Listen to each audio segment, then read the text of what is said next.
you stayed for a bit longer, would you be open to that? So that is in there in the policy if you wish it, but the policy also, I think, indicates that after 3 terms of 3 years, generally in the ordinary course, you probably wouldn't be reappointed, but doesn't preclude it.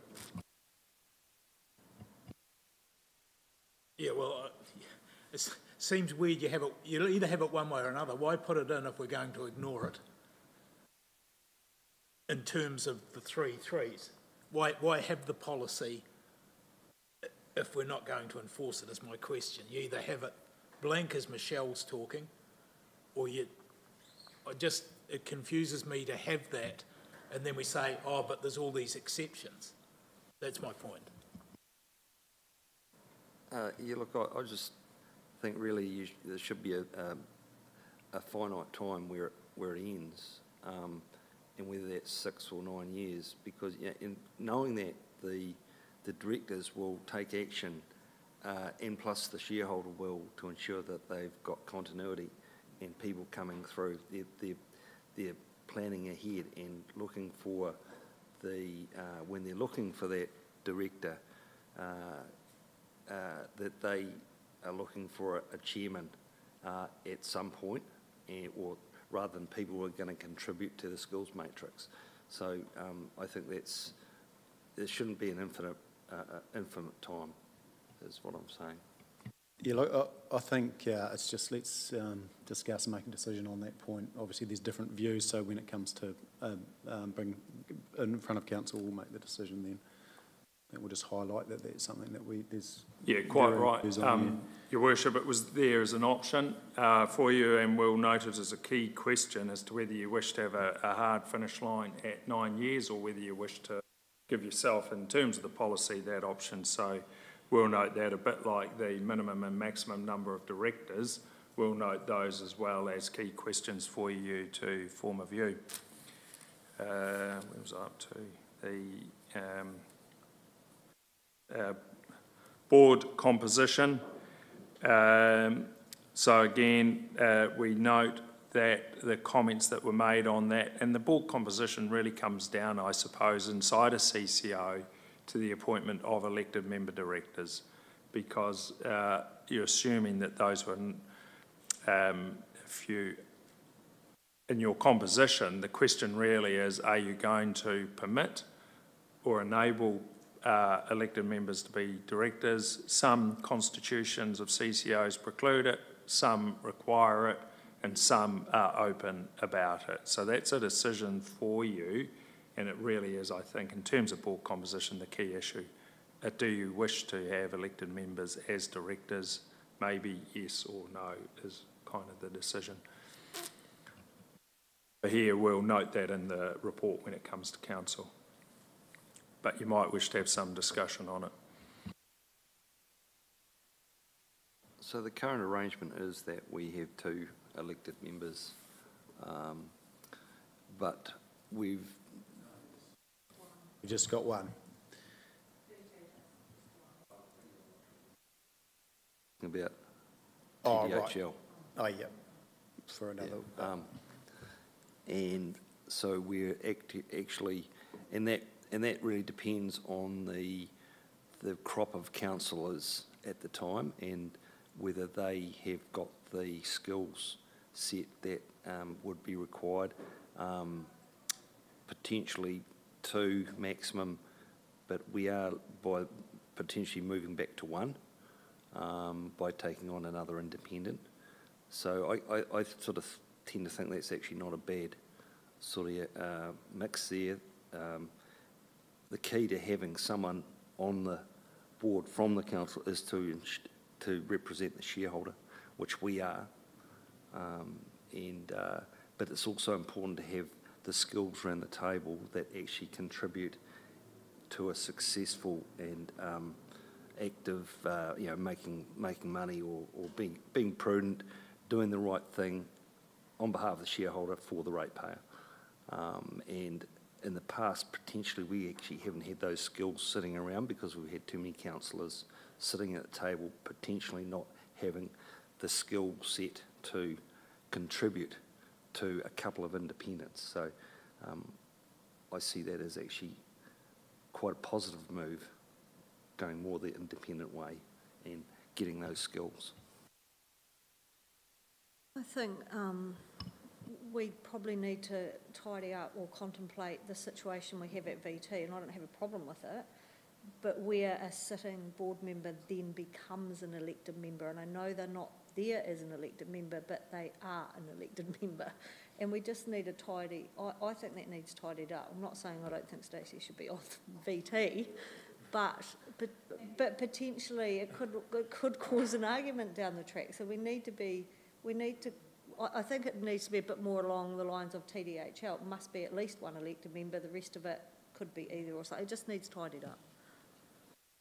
I'd go as far as, if you go back to Martin Jenkins' report in the direction of travel, I would take out any number of elected members and just replace it with the shareholder has the right to appoint an elected member. And circumstances may change, so it's not actually strictly one or two or a number, because, you know, we're talking about constitutions. We don't want to change them, you know, every other year at the AGM. So let's future-proof them so we don't need to.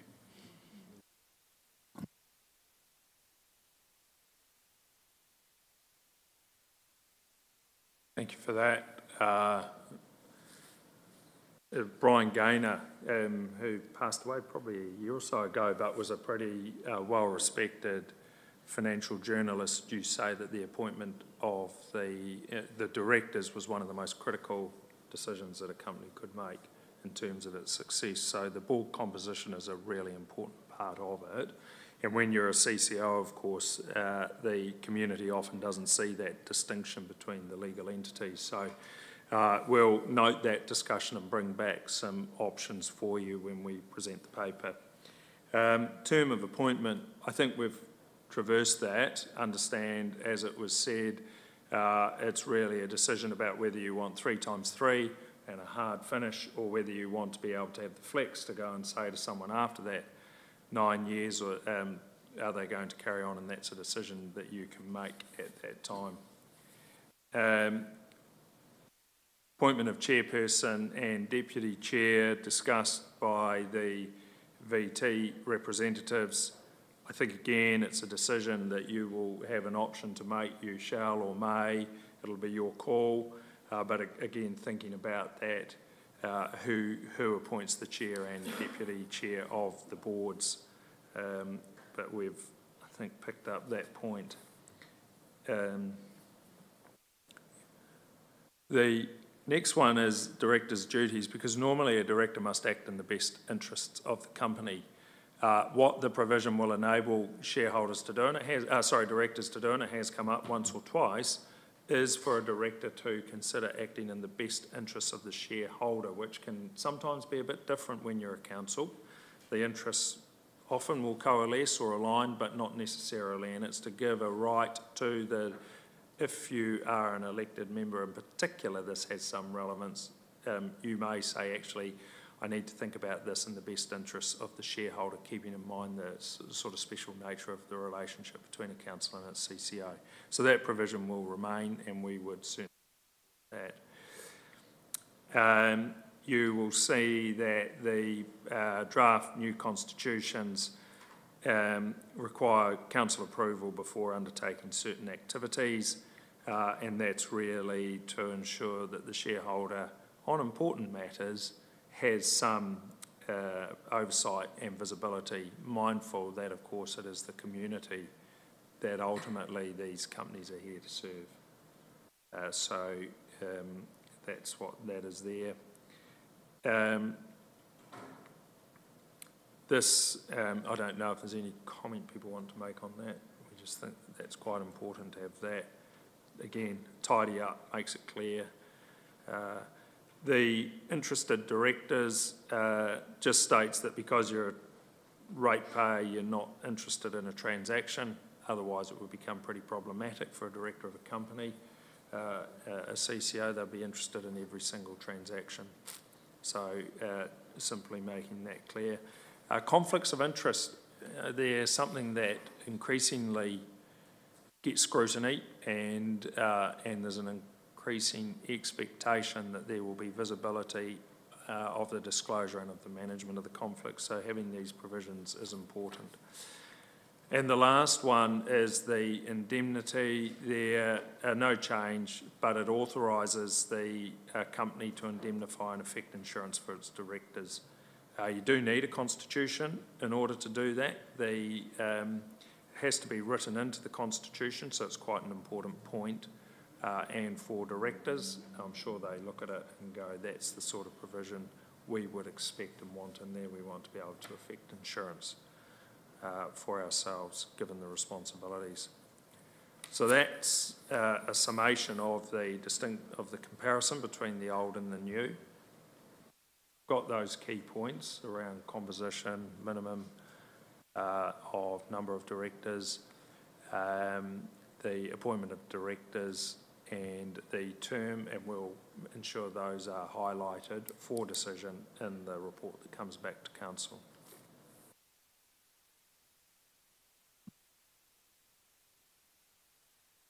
Any further questions, comments?